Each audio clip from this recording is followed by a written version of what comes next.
Hay una técnica de conducción que sirve para circular con más seguridad, para que los pasajeros viajen más cómodamente y que de paso permite reducir el consumo de carburante y el de neumáticos. Esta técnica que sirve para tantas cosas es cómo describir o trazar una curva. Nos vamos a referir a esta técnica como la trazada de la curva. Para aprender estas técnicas sobre el trazado de curvas hay un escenario ideal, que es un circuito. Un circuito contiene curvas de distinto tipo, de radios cambiantes, trazados complejos, trazados técnicos, que nos permiten aprender con más facilidad y en menos tiempo y en menos espacio todas estas técnicas que nos serán de gran utilidad una vez que salgamos a la carretera.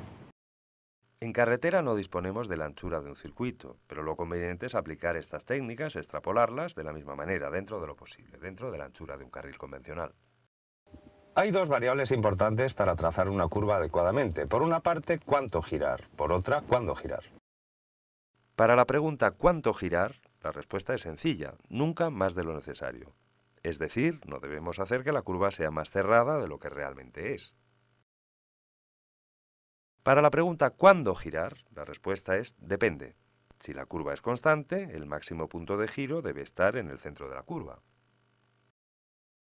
Por el contrario, si estamos tomando una curva y se hace más cerrada, como ocurre algunas veces en incorporaciones a vías rápidas, el máximo punto de giro debe estar cerca del final de la curva, nunca al principio de ella. Vamos a ver esto con detalle más adelante. Antes hay algo imprescindible para trazar bien una curva: verla bien. Por una carretera que conocemos, circulamos con más comodidad que por una que no conocemos, eso es evidente. Por la misma razón, si antes de entrar en una curva miramos hacia su salida, será mucho más fácil describirla. Además de adquirir el hábito de mirar lejos, que se adquiere mirando lejos, hay un par de trucos que pueden facilitar la tarea. Uno es llevar el asiento en la posición correcta. Por ejemplo, si llevamos el asiento en una posición demasiado alta y el respaldo muy poco reclinado, la consecuencia es que la cabeza nos queda en una posición tal que dificulta mirar a lo lejos. El otro es adquirir la costumbre, antes de entrar en cada curva, de mirar hacia la salida, hacia el final de la curva, más con la barbilla que con la nariz. Quien lo haga con la nariz tendrá un poco más difícil ver la curva completa. Ahora que ya sabemos cómo mirar las curvas, cómo leerlas, vamos a ver cómo dibujarlas. Todas las curvas tienen tres puntos clave. Uno es la entrada, el punto donde comenzamos a girar. El siguiente es el vértice, el punto donde debemos haber girado el volante todo lo necesario para describir la curva. A partir del vértice vamos deshaciendo el giro hasta llegar a la salida de la curva, donde el volante debe estar de nuevo enderezado. Adelantar excesivamente el punto de entrada en la curva dificulta llegar al punto de salida con el coche en la posición correcta.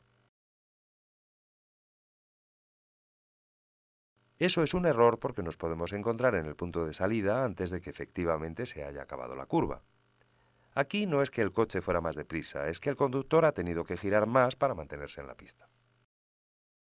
Entrar abiertos es imprescindible si la curva se cierra, o si es ciega y no podemos ver su salida.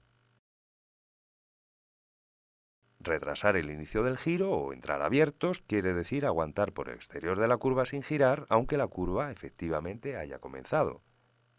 Aquí el punto adecuado de giro está marcado con el primer cono.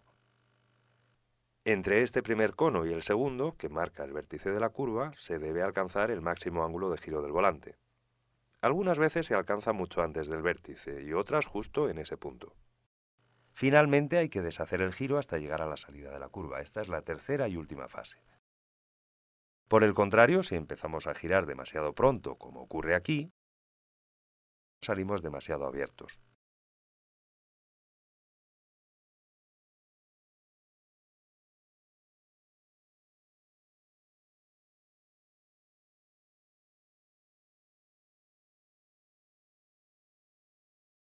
Esta es la forma correcta de tomar esta curva que se cierra y esta es la incorrecta.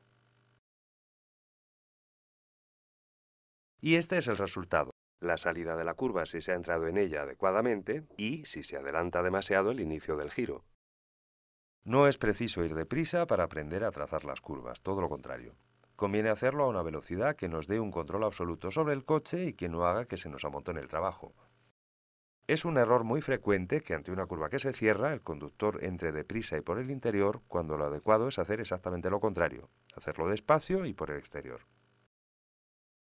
Si hay dos curvas seguidas o enlazadas, el objetivo es salir de la primera de ellas de la mejor forma posible para afrontar la segunda.